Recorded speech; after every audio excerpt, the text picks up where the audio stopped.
Hey everybody, welcome to another edition of Sundance, the 2025 edition. My name is Alex Helisek, and we are going to bring you the latest in independent films and film festival news from right here in Park City. So stay tuned for some amazing interviews, and thank you again for watching Breezeway Productions. Thanks for taking the time to speak with me today. So we're here at the premiere of Peter Hujar's Day, speaking with Ira Sachs, the writer and director of Peter Hujar's Day. Wonderful. Well, thank you so much again for coming to talk about it. Tell me about Peter Hujar and the film itself that's premiering. Sure. Peter Hujar was a wonderful photographer who lived in New York in the 70s, 80s, 90s, and did a lot of beautiful and raw work. I've been a fan for many years, and I found a transcript of a conversation that took place between Peter and his friend Linda Rosenkrantz in 1974. Okay. And the film is a reenactment of that conversation with Ben Whishaw and Rebecca Hall. Nice. So we are a New York-based outlet, so as we're talking about New York, what did you love most about New York during those decades? I think that there was a community of artists who were taking risks together and supporting each other, and there was also, it was a less bourgeois time, and so in a way there was a true bohemia, and so the work is like, I don't know, it's much riskier than a lot of things that are made today. There wasn't an intention to be global. It was actually, the intention was to be local. Oh, okay. Tell me about the chemistry on screen between Ben and Rebecca for this film. How did that work, and what did you see when you created the scenes between them?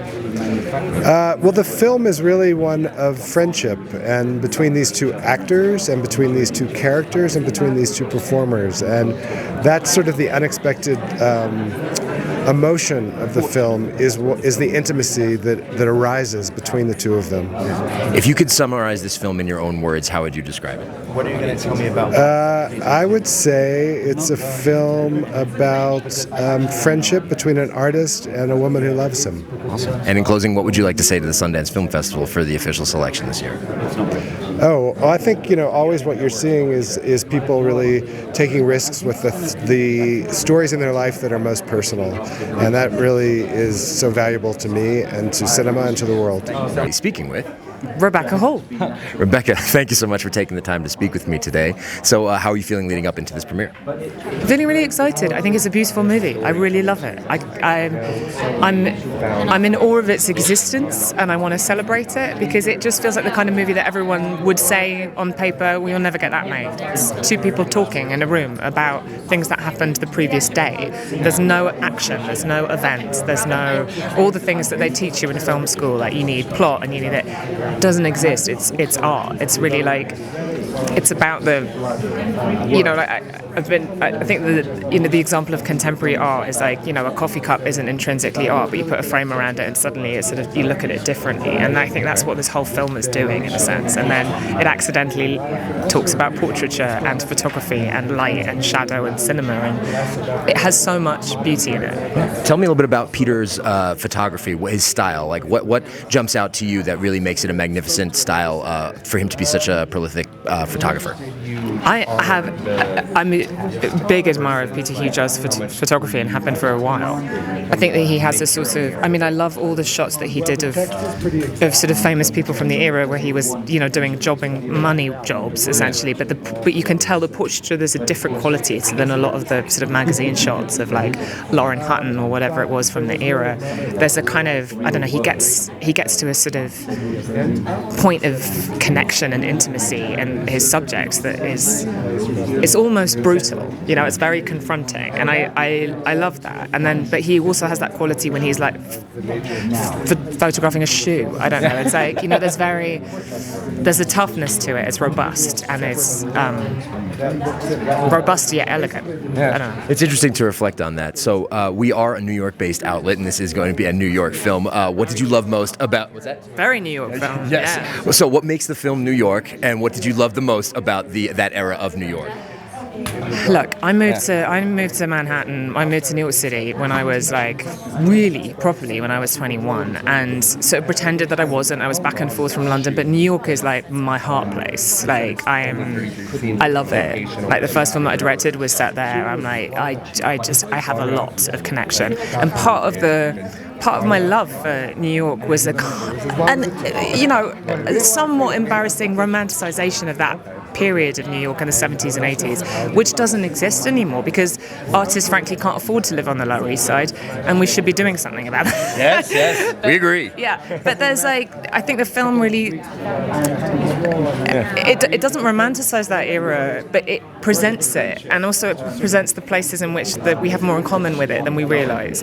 But also we shot, for example, in that building Westbeth in the Village, which has been a rent stabilized building for artists forever, and there aren't any more of them. Well, there's one on 42nd Street, right? The one that in Hell's Kitchen, the one that Elise.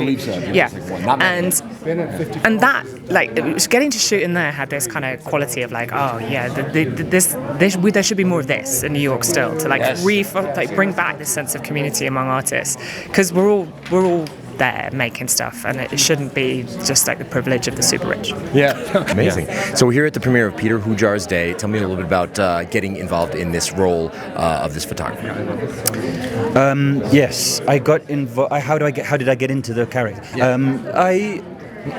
Well, to be honest, a lot of the time was spent learning the text, because it's quite a lot of speaking. Mm-hmm. In fact, it's basically monologuing for long stretches. So that was a lot of it, and it took quite a lot of study and a lot of time.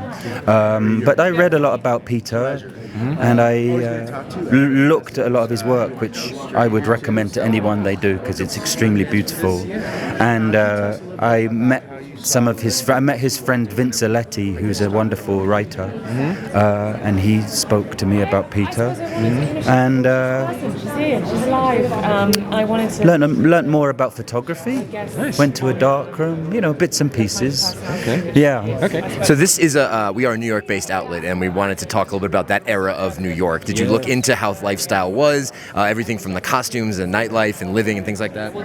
Well, yeah, we did, because the film is literally based on a transcript of this conversation, as I say, between Peter Hujar and Linda Rosenkrantz, and they are just talking about a day in Peter's life, and Peter references a whole slew of things from that time, like what he was eating and what he was wearing, and cigarettes and drinks and streets and places that he'd gone, So it's me and Ira had to go through the text with a magnifying glass and just go like, what's that referencing? And then we had to look it up, and so that was quite fun and anthropological or something. It was kind of, and also it's full of names of people who are sadly past now. So that was another area of research that we had to do. Yeah, it was cool that way, actually. It was very interesting. Wonderful. Audiences are very excited to see the film before it premieres here at Sundance. My final question is actually a Bond question, if that's all right. Yeah. So now we're looking forward to the next generation of Bond. What do you think that the direction of the franchise will go, as you have now been added to a part of the long history of Bond? I just kind of hope that it's I think it should be something really unexpected. I think it should be an unexpected direction, because I love those films. I think they're just glorious, but I think that they've been glorious because they do move with the times and reflect the times somewhat. If you look back on them, they feel very representative of the decade that they were, made in. Right. So I think that that's important.